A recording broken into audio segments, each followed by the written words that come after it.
En esta clase te voy a explicar cómo vamos a categorizar la diferencia entre tus inversiones, que son acciones, bonos, propiedades, etc. Y te voy a explicar un poquito más y más profundamente esas categorías, cómo se llaman. Esas categorías en este cuadro se llaman Fixed Income, Equity y Alternatives. Es algo mucho más diverso, pero en esta clase solamente te voy a explicar las más importantes. En Fixed Income existe la renta fija y en la renta fija incluye los bonos de categoría A, que son empresas con estados financieros sólidos y estables, por ende el interés tiende a ser un poco más bajo que lo normal. Y también existen los bonos de alto riesgo, que son en empresas que tienen estados financieros un poco más inestables y más volátiles y por ende tienes una inversión un poquito más alta. Ahora, dentro de eso también existen los bonos del tesoro, que son de gobiernos, o también bonos de corporaciones. Por otro lado, y si te quieres diversificar un poquito, que yo te lo recomiendo, es invertir en renta fija internacional, que también podría incluir los sectores de IFI y de IM. IFI son Europa, Australia y el sudeste asiático. Te recomiendo que veas un poquito la estabilidad económica y política dentro de estos países antes de invertir ahí. Y los mercados emergentes también son importantes, pero mucha cautela porque esos son altamente volátiles y te lo voy a explicar en la siguiente lámina. Por otro lado, el otro sector muy importante se llama Equity y en el sector Equity puedes invertir en acciones de Estados Unidos como la empresa Amazon, Google, Apple, pero también puedes invertir en pequeñas y medianas empresas. Fuera de eso, si te quieres diversificar, también podrías invertir en acciones y empresas en Europa, sudeste asiático y Australia. Y también puedes invertir en empresas del mercado emergente en renta variable.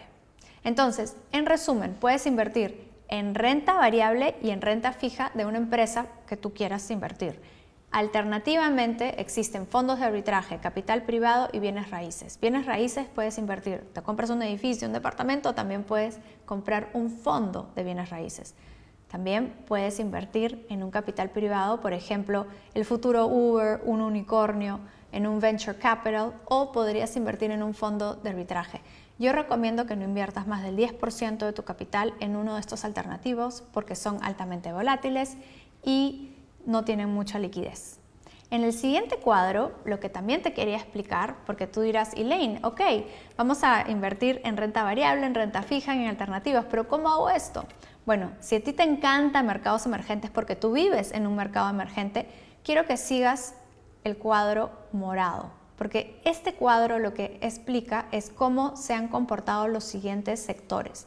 El rojo es de propiedades, de real estate, el morado es mercados emergentes y el gris es tener un buen portafolio diversificado. Entonces, el rojo, por ejemplo, tú hubieses dicho, uy, qué bacán, me fue súper bien en el 2006, pero básicamente hubieses perdido mucho dinero en el 2007, mucho, hubieses ganado en el 2010, 11, 12, 14, 15, pero en el 2020 hubieses perdido bastante de tu ganancia. Por otro lado, en mercados emergentes sube, sube, sube, pero también baja y baja fuerte. En cambio, si tú ves cómo va la cajita gris, que es un buen portafolio diversificado, es el más estable, es el color más estable que te puede dar un rendimiento más alto.